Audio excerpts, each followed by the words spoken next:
সিঙ্গাপুরের ৪৭ বছর বয়স্ক মিলিয়নিয়ার অ্যাডাম খো একটি বইতে লিখেছেন, আমাকে প্রায় বিদেশ যেতে হয় এবং আমি ইকোনমি ক্লাসে ফ্লাই করি সবসময়।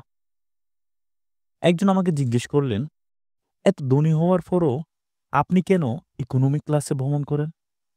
আমি উত্তর দেই, এজন্যই তো আমি সিঙ্গাপুরের সেরা ধনী।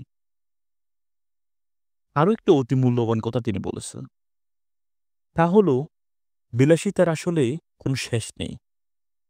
কোনো বিলাসিতাই আপনার তৃপ্তি শেষ করতে পারবে না। যেমন ধরুন, একটি গুচি ব্যাগ কিনলেন আপনি, কেনা অবধিই আপনার আনন্দ। এরপর কিন্তু আপনার আরেকটি দামি ব্যাগ পছন্দ হবে, আপনি তাও কিনলেন, তারপর আরেকটা। এটা আসলে নেভার এন্ডিং প্রসেস। আমরা মধ্যবিত্তরা যখন একটু বৃত্তের মুখ দেখি, তখন সেটা দিয়ে জীবনের অনেক অপূর্ণ ইচ্ছে পূরণ করতে চেষ্টা করি। আমার মধ্যেও এই সমস্যা বিরাজমান। আমাদের অনেকেরই আছে একই রকম সমস্যা। আমরা মধ্যবিত্ত পরিবারে বড় হই, তারপর কষ্ট করে মোটামুটি একটু দাঁড়াই। তখন মনে হয় জীবন তো একটাই। অতএব মধ্যবিত্তের সীমাবদ্ধতায় যা কিনতে পারেনি সেগুলো এবার কেনা যাক। এটা শুধু আমার নয়, অনেকের সমস্যা। এখন মনে হচ্ছে এটা হচ্ছে জীবনের বড় ভুলের অন্যতম একটি। কারণ কোনো কেনাই আসলে কারো চূড়ান্ত তৃপ্তি আনতে পারে না। গুচির এক জোড়ো জুতা কেনার পর আমার মন চাইবে আরমানির এক জোড়া কিনতে। আরমানির পর বারবারই আইফোন 12, 30, 40, 50, 60, 60 প্রো, তারপরেও যদি কিছু আসে সেটাও কিনতে মন চাইবে।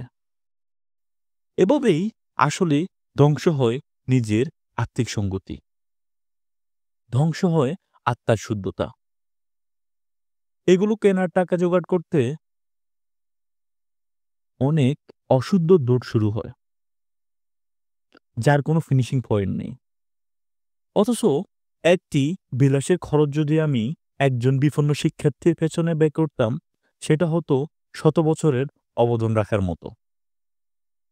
একজন রুগীর পেছনে খরচ করতাম যদি, তিনি হয়তো তার বাঁচার ইচ্ছেগুলোকে সুন্দরভাবে গুছিয়ে আরো কদিন সময় পেতেন মৃত্যুর জন্য। অথচ আমি ফালতু জামা জুতো, কলম, ঘড়ি, চশমা এগুলোর পিছনে আমার টাকাগুলো খরচ করতেছি, মানুষের পেছনে ছুটিনি। আসলে কোনো টাকাই নিজের নয়, তা সমাজের টাকা। তাই পায়ে পয়সা খরচের সময়ও আমাদের ভাবা উচিত, এই পয়সাটি কিভাবে খরচ করলে শুধু আমি না, আমরা সবাই একসাথেই উপকৃত হব।